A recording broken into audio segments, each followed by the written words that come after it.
So, yes.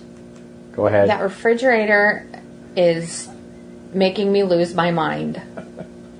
That's one of many things that are doing it, but...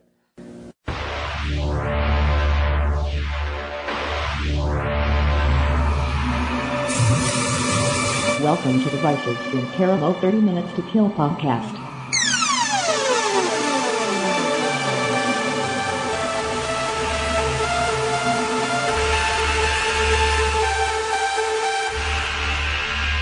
You are listening to the Vicis Interimo show, 30 Minutes to Kill. More or less. The incredible podcast with the unpronounceable name.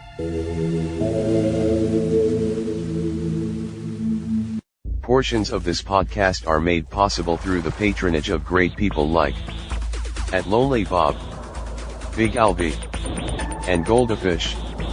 Since we are trying to grow our podcast in every way possible, even if you can't be a patron, you can still help us grow by liking, commenting, and subscribing to the podcast. So we've got a lot to cover, so we'll keep the shenanigans to a minimum this time, and I will just say welcome to episode 367 of Vicis Interimo. 30 Minutes to Kill, more or less, the awesome podcast with the unpronounceable name. We are a horror movie review podcast featuring horror, suspense, and psychological thrillers. You can find us on iTunes, Stitcher, Podomatic, just about anywhere. Just type in VICIS INTERIMO.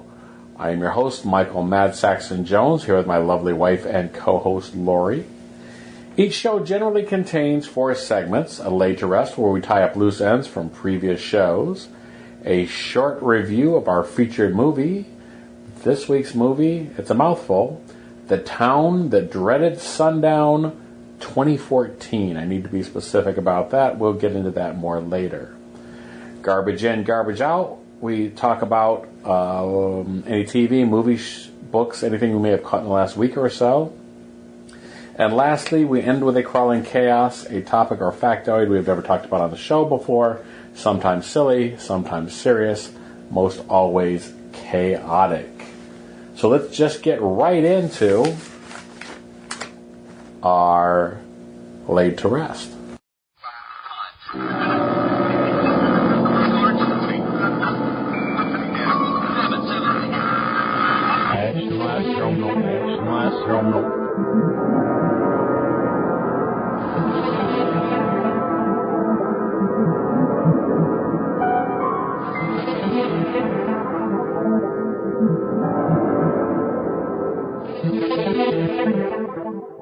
So, Lori, last week we talked about Pet Sematary, though we actually talked about Pet Sematary a while before that, but the episode finally aired.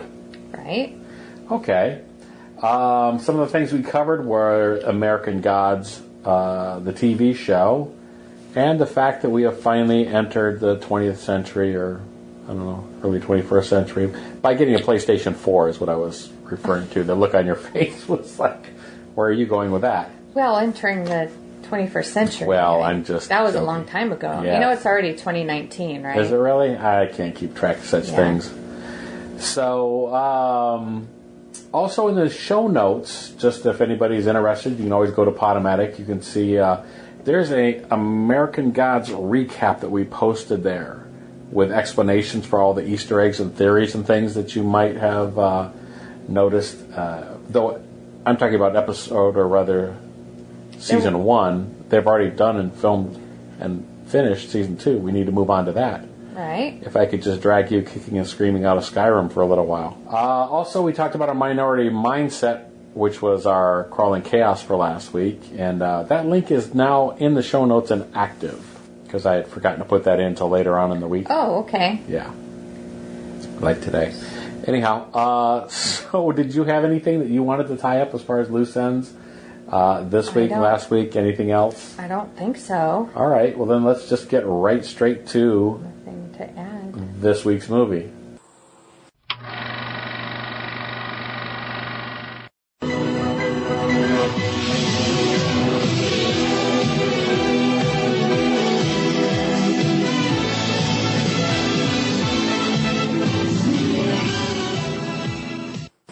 Grandma, do you remember remember anything about the murders? Your great-grandpa and your great-grandma lived in this house when it happened. He was the boogeyman, they said. Can't catch the boogeyman. Can't kill the boogeyman. You know, before that summer, everybody would leave their doors unlocked. And after the summer, you saw a stranger, you'd run the other way.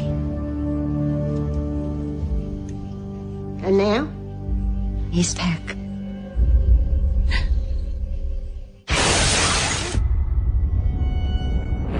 What do you want? Turn around. Do not look back. What are you doing? What are you doing? The town of Texarkana has awoken to a gruesome act of violence. He could have killed me. He did. He chose that girl to be his messenger.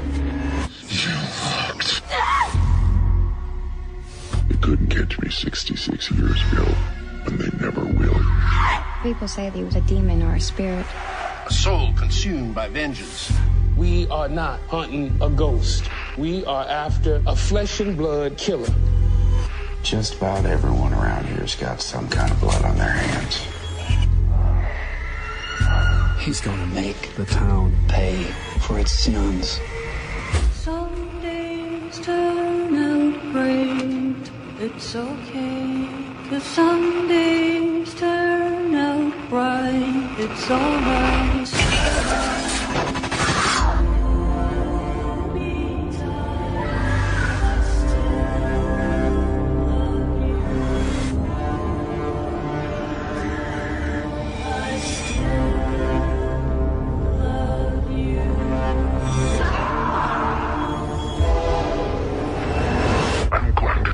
Again and again until you make them remember.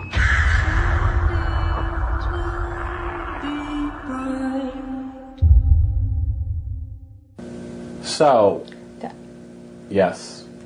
Go ahead. That refrigerator is making me lose my mind. That's one of many things that are doing it, but anyhow. I can't even, Do you need to go over there and open and close the door just to get it to shut up? I might start looking for a sledgehammer. Yeah, how about you just open and close it and see if that does it? I shouldn't have to open and close the refrigerator to make it shut up.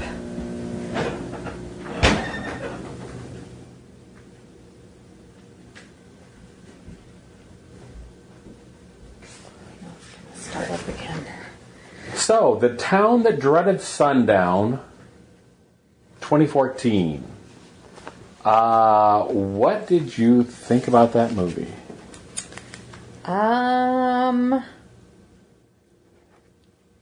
It's hard to say. Okay, well, I'll just You better start then. Yeah. I loved it. Okay. It was, so, to a certain type of person, if you say it was a slasher movie, Right. that sets up some high expectations or low expectations. So I'm going to say this is a slasher plus.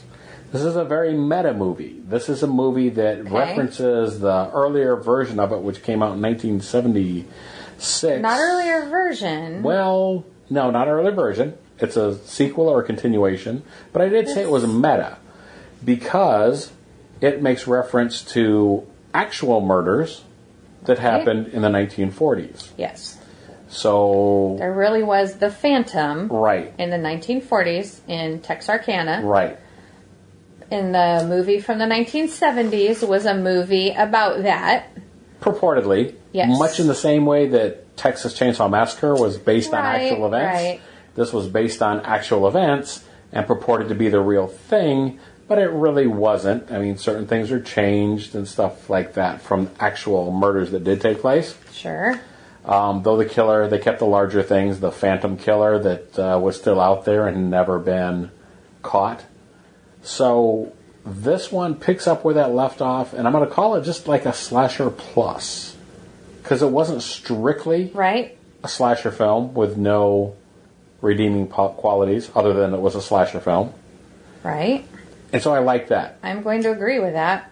So, for sure. You said it in a better way because I couldn't really say what I thought of it just without getting all complicated, but you actually said it in a pretty good way. Okay.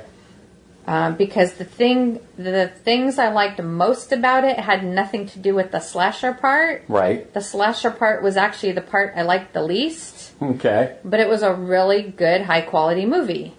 Absolute high quality, superb acting, superb Yes. Sets, music. Everything about this was absolutely top-notch. Yep. I guess, like I was saying, to some people, or at least to my mind, when you say slasher, I immediately picture a Grindhouse style picture, where the action and the premise and the set is all designed just to propel these specific acts of violence that you're getting through, that you're showing. Sometimes I'm in the mood for that. Sometimes that's great. That's what I'm looking for. But this movie had more than that and was done in a clean, crisp way. And on the other side of that then, talking about the killer, talking about the action that happened there, right, was made all the more scary for me by the straightforwardness and brutality of the attacks. Right. You weren't sure what you were going to get each time. It just went for it, and it just showed. Now, some of the things were a little silly and a little goofy, but they were recreating earlier events.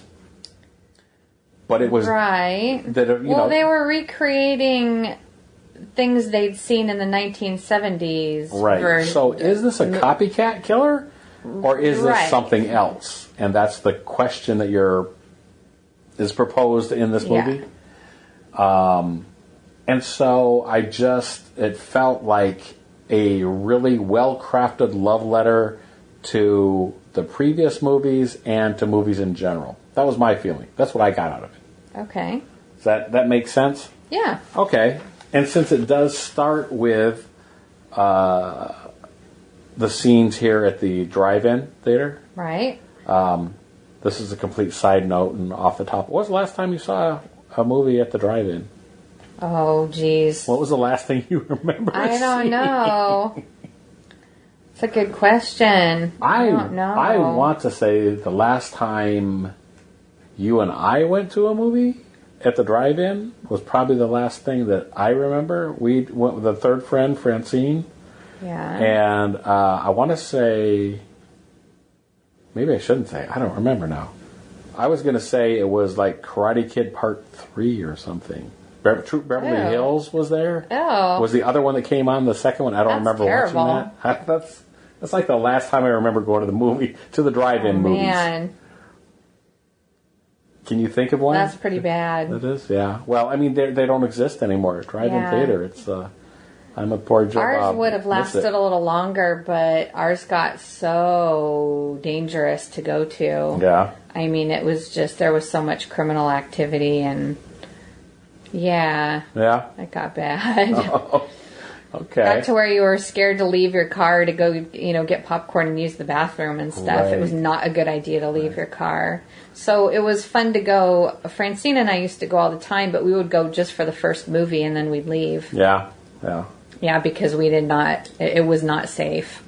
Yeah. Before we go any further, getting Los back Angeles. before we go any further down that road or get any more off topic, it is a hard R.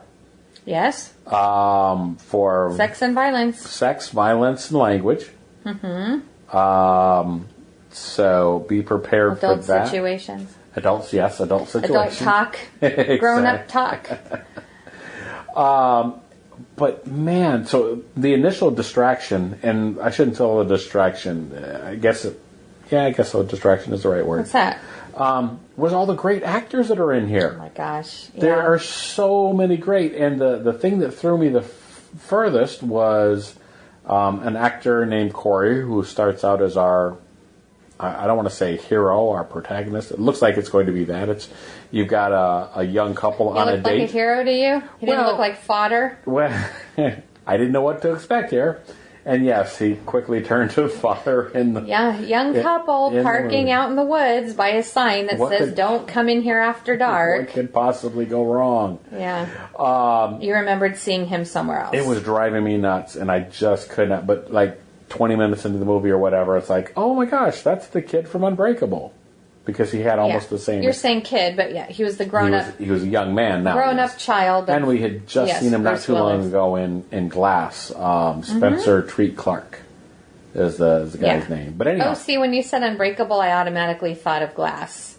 So I'm like, well, he wasn't he wasn't the kid. Oh, see, I still... He was the kid from Unbreakable, absolutely right. He's the man from Glass. Yes, same actor. Same actor. I appreciate them bringing him back for that. Absolutely. Dennis O'Hare. Now, again, this movie was produced by those that did Insidious and American Horror Story. Okay. Some of the producers that have worked on that have also worked on this. Dennis O'Hare. So maybe they had a higher standard. Maybe. Just all through there. Gary Cole. That's B with a buck. If you... B with a buck? B with a buck, yes. Wow. Try that again. That's Buck with a B. There you go. We recently talked about American Gothic, so... and I really appreciated the lovely, lovely actor who was the starring role there. Her name was Jamie in the movie. Mm-hmm. And I know we've seen her before. Yeah. We're terrible at having Addison, that information. I'm ready this time. I told you, I'm prepared. Addison. Look at you. Addison Timlin? Don't... Oh, man, I hate that. Hate that with a question mark, do you? Yeah. Addison Timlin. There we go. Okay. With authority, all right? All right. All right. What were you saying about her? She's the actress that played... You completely derailed me. Okay. She was great. Okay. And something that bothered me about last week's movie, of course, Abattoir, was the lead actor 2 weeks ago. Yeah. Was that 2 weeks ago? It's been 2 weeks ago already. Because we squeezed one in between. Because we squeezed Pet Cemetery in between there. Yes, but when we reviewed Abattoir, I had some issues with some of the actors, and unfortunately one was the main... Yeah, so anyway, this girl was absolutely great. I bought everything she was selling. Okay. Every time she looked upset, cried, whatever, it's like I just felt so bad for her. Yeah. I mean, I believed her. Okay. She was great. She did a great job then. Okay. Anything else? What are other things? I love, and I had already said that the slasher part of the flick, the killings and all of that, that was just whatever, fine. Right. That you could almost take that out, and obviously you wouldn't have the movie, but I wouldn't miss that part. That was my least favorite part. Okay. I really enjoyed watching all of the interesting creative choices they made with the camera work. Okay. With the lighting. You brought this up. I have a whole list of stuff. Every time I saw it, all my favorite parts I actually wrote down, and I'm not going to list them all. But lots of diagonal camera angles, which sounds annoying, but something in how they did it was not annoying. One part where somebody was running through the woods, it was a really interesting choice because they did it totally sideways. Mm-hmm. The trees were on the horizon line. The trees were not going up and down; they were lying horizontally while the girl was running horizontally. It was crazy. What are they? So I was a little scared. So it's unique in the fact that, this makes it almost more difficult for us to podcast or talk about, because when we love a movie, we really like it. What do you want to talk about? When it's a bad movie that we see that we don't like and stuff, it's easy to pick apart this and talk about it and stuff. Right. But there's so many things that I liked about it. Yeah. But having said that, I think we're covering it. I think there are interesting camera choices. Oftentimes, if you've listened to the podcast, you've heard me complain about color. Right. Much use of bright color and stuff in this and so on, but it didn't bother me. Well, you know what? It was all worked seamlessly. It's because it wasn't while we were saying bright color when we were watching it, and I said, "Did you notice all the bright colors?" Bright colors, they weren't always bright, but it was just a lot of color. The saturation levels were strong, Right. but it wasn't that bright, like feed bright. Yeah, it wasn't overkill and stuff. There was just subtle. Yeah, things. it wasn't cartoonish, but Right. it's every room was a color.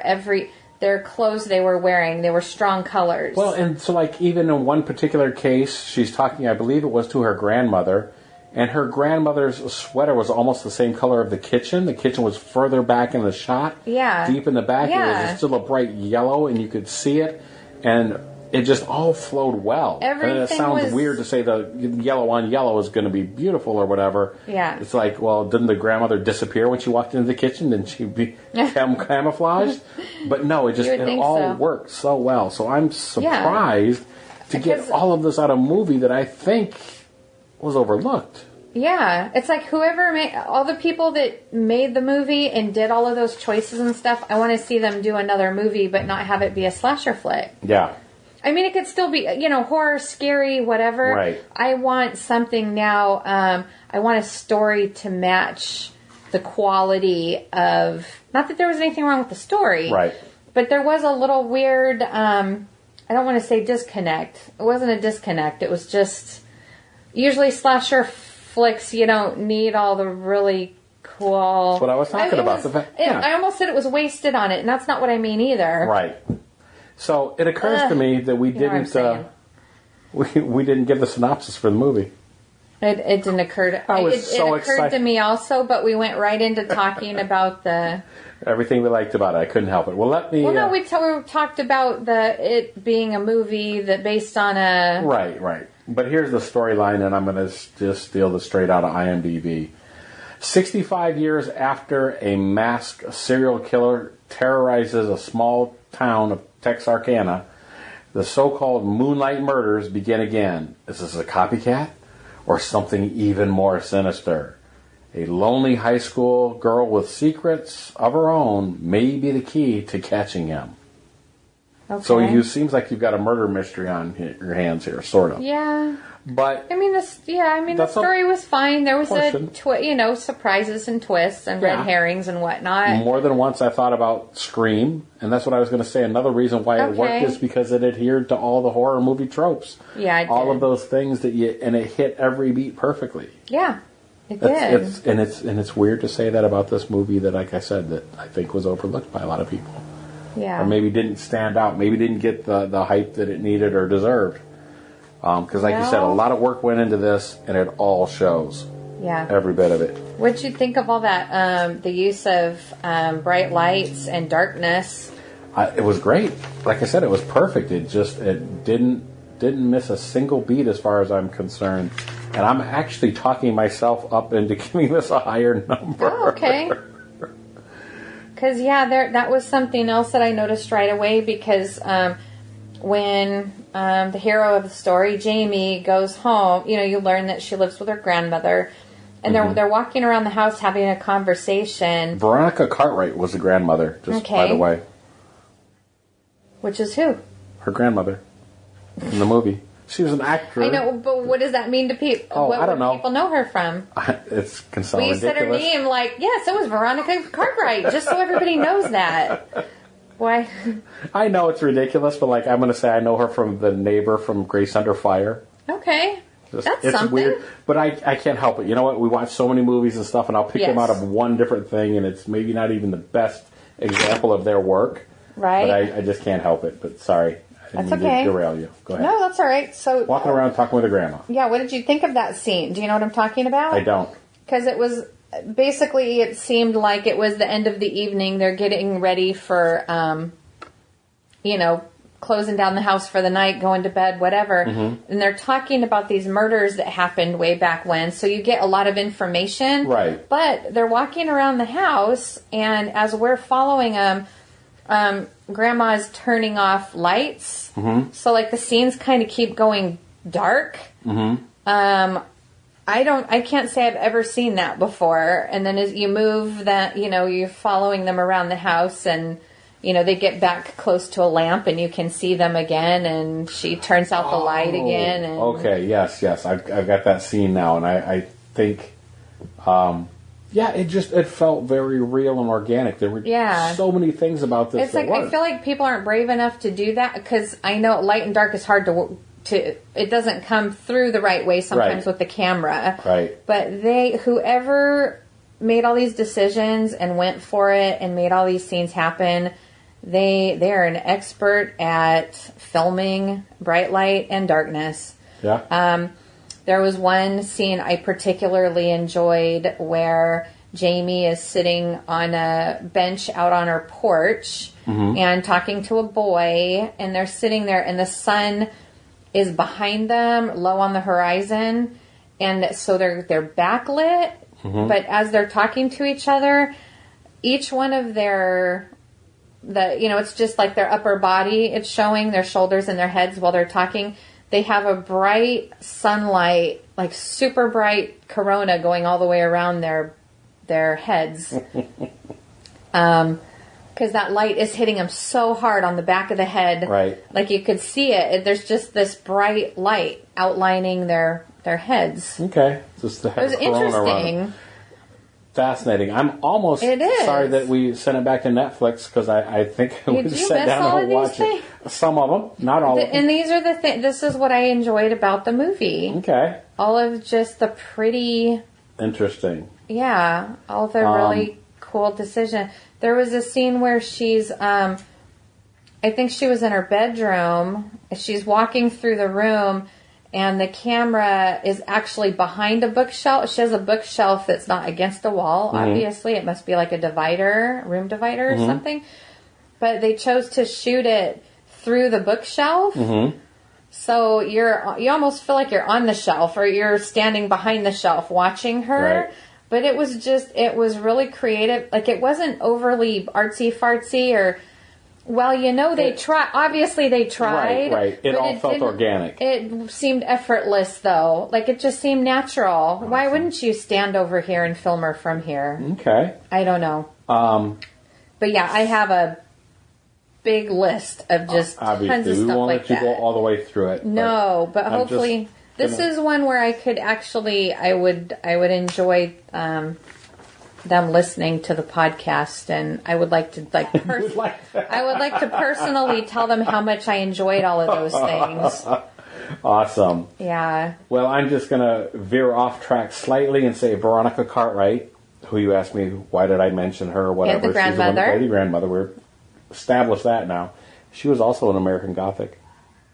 Really? Yeah, not much. She played a doctor or something in passing or whatever, but I just, crazy. I want to tie up all those, stitch up all those invisible threads. So that's interesting that Buck with a B was in here, and because he was a big major part of American Gothic. Yes, he was. So that's interesting. He certainly was. That's Gary Cole, and he was also in, I can't help but think of him as, being in Office Space. Yeah. That was... Yes. We're going to have you come in on Saturday. It's not a half day or anything. It's not a half day or anything like that.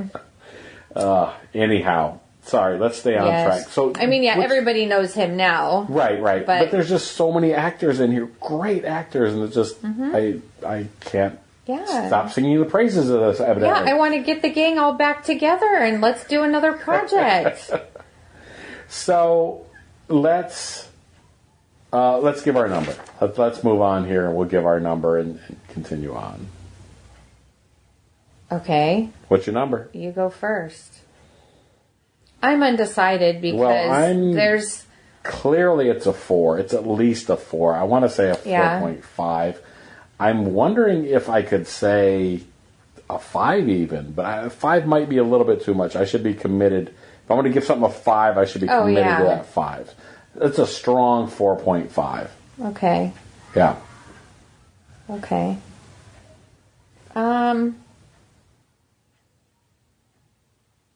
Yeah, it's too bad because there's things about it I would say were 5, and there's things about it that were just kind of okay for me. All right. So, yeah, I don't know. 3.5. 3.5. In spite of how much I loved so much of it. Okay. Yeah. I'm not a big slasher flick person. But Halloween's your favorite movie. I know. Yeah. It is. It's the exception that makes the rule. It's, yeah. Uh-oh. It must be 4 o'clock. It must be 4 o'clock. Didn't we do this one other time where the woodpecker started pecking? And Yes, I believe we 4 o'clock, that would be our Autobahn bird clock. Yeah. 4 o'clock's the woodpecker. All right. The new version of this clock, they've removed the woodpecker because people found it annoying. All right. Well, at any rate, see, I do use that phrase. We're going to move on. And... excessively. Excessively. Wow. Anyhow, yeah, garbage in, garbage out.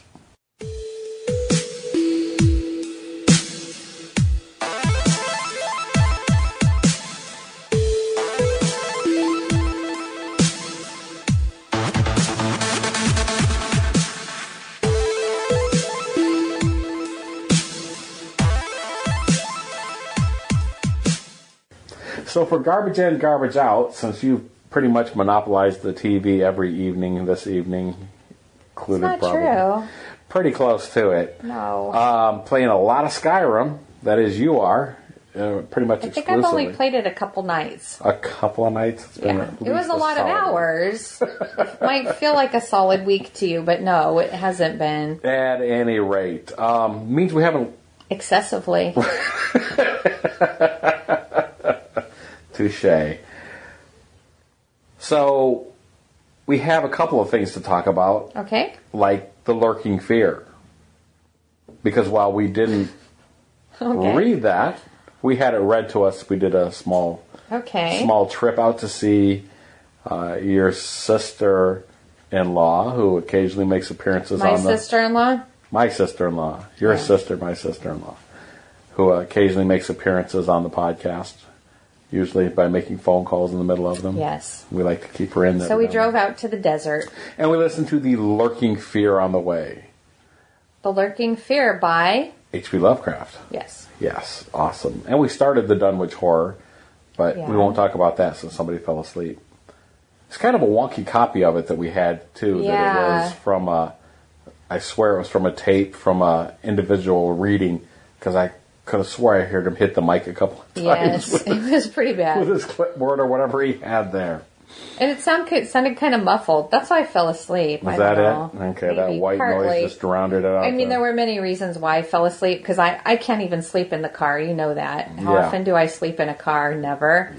I think I slept the whole way home. All right. I don't know what happened. But we went out there to the desert to see Avengers Endgame. Yes, we did. What did you think about that? That was a great movie. It was. You said it could have was a been very 4 or good 5 ending. hours. Or did you say 5 or 6 hours? Could have been a little bit longer? Yeah. I said it could Loving it. have been twice as long, and then I said, well, it could have been like 2 movies. Yeah, I wouldn't have wanted to wait that long. But yes, I get what you're saying. Because if I'm going to pick it apart, there's a few things that did feel rushed. They could have done a whole movie on getting the stones. They could have done a whole movie with, like, the fight, the battle, It seemed very... It sped up there towards the end, and it was just done really fast. Wrapped up. Well, they did a great job. Having said all that, it was tremendous. Yes. The 3 hours went by. Yeah, I'm only saying it because I really enjoyed it. Right. And I could have more watched and more it. and more. Yeah, I could have watched it for 6 hours. Absolutely. Yeah. Yeah. So. And I know a lot of people hated it because certain people didn't make it out of there. That we won't do spoilers. No. But. Nobody that I'm overly attached to bit the big one. So. Aw, that's sad. Oh. Ish. But, yeah, I get it. But like you said, it wouldn't be realistic if, Yeah. People have to die. It's reality. Gotta make... It's reality. Anyhow. There's something wrong with our view, isn't there? If nobody died in these, that would be so unrealistic. Our friends listening understand what we're talking about. Yes. You guys get it. I know you do. I know. It's like when we're watching... Game of Thrones or... No, I was trying to think of something just totally outlandishly fantasy, and someone will say or do something, and I say, oh, they would never do that. That's so unrealistic. It's like, okay, well, well, death is inevitable, yes. even in fantasy land. That's right. Yeah. Right. So I think on that note, we will move on to our Crawling Chaos. Okay. All right.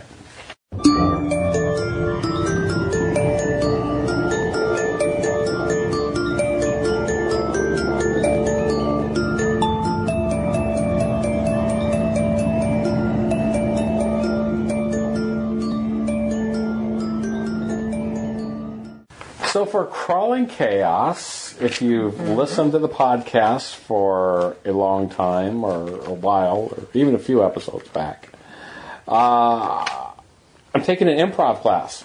Yes, you are. With the help of our patrons at Lonely Bob, Big LV, and Goldafish. That's nice. Well, yeah, some time ago I made a few concessions, and they've been nice enough to help us out financially a little bit here and there. So I'll wait till it saves up, and then we'll do something. And one of the things that I did was put that towards a podcast masterclass so I could learn how to do this better. Right. I'm still learning. I'm still working on it, I swear. Who are our patrons, pray tell? Again? Yes. The ones I just mentioned? Yeah. At Lonely Bob, Big LV, and Golden Fish. Did I lose you for a second? Did you wander off just a little bit? I think I dozed off. No. I thought you were getting ready to say them and you never did. I did while you were adjusting your notes there. I see. You could probably even hear I just wanted to be sure. You know what? We can never mention them too many times. For everybody else, maybe we can. What if somebody else would like to be a patron? They can go to Patreon and support us there.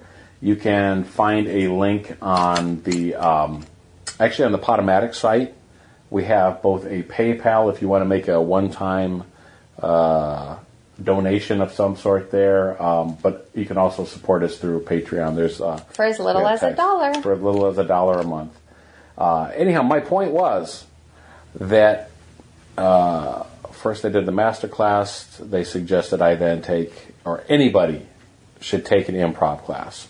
Right. And that's what I'm doing. And that's this week's Crawling Chaos. So we've mentioned it before, but me actually being in the class, yeah, I realize what a Zen experience it is. Okay. The more I talk about it, so the we're less... are we in the middle of Crawling Chaos right now? Yeah. Did you play the music really and all that? are not even here, are you? I must have just blanked out for a minute. Yeah, that's okay. You're losing me. I surely am. As long as it makes sense when you edit it and it's... Maybe... You may not make sense. This will make sense. Okay, that's good. All right. That's what's important. Stay with me here. I'm trying. So the improv class is very much about focus. There's a lot of skills, and it's something that I'm going into that I knew nothing about. Right. Which, I don't know if that sounds like hubris or whatever. Like every subject I study, I already know about it. For improv, I had no idea what I was in for. I've only taken one class. My classes are on Wednesday nights after work. And what I was saying was it's a very Zen experience. The more you talk about it, the further we get away from what it actually is. Like, I could give you examples of the exercises that we did in class and such, but to tell you about them sounds just silly and ridiculous, and it just sounds stupid. Taken out of context. It doesn't make a lot of sense. Right. But I've found that already I've used just a few little skills that I am aware of. I won't say that I've mastered or picked the skills up even, but become aware. It's made you aware. Have made me aware of it. And that's after only one class. After just one class. Got 3 to go. I've got 3 more to go. I've already told you that I would probably like to take more. We'll see how that works out. Or what opportunities present themselves. But I mean, I should get through my first course first before we do anything else. Let's do that. At the end, you might decide. I've got it all and I'm mastered, and I don't need any more. Oh, what were you going to say? That's not what I was going to say, but okay. You're going the opposite direction? That's it. You're giving me credit for that? Or all right. Well, at any rate. So improvisation. At any rate. At any rate. I'll include a link, though. There's a very good link that somebody that does improv that I have here that I'll share in the show notes. Yeah? Show notes, of course, are on Podomatic. And he can explain it far better than I and what we do. Okay. Yeah. I think we killed it. I think so. All right. Let me finish up here before you nod off completely. Okay. All right. So anyhow, for the rest of you, thanks for listening. As always, you can get in contact with us by emailing me directly at madsaxon, MADSAXXON @yahoo.com. Look us up on Facebook, VICISINTERIMO, or just friend me, S. Michael Jones. Thanks for listening.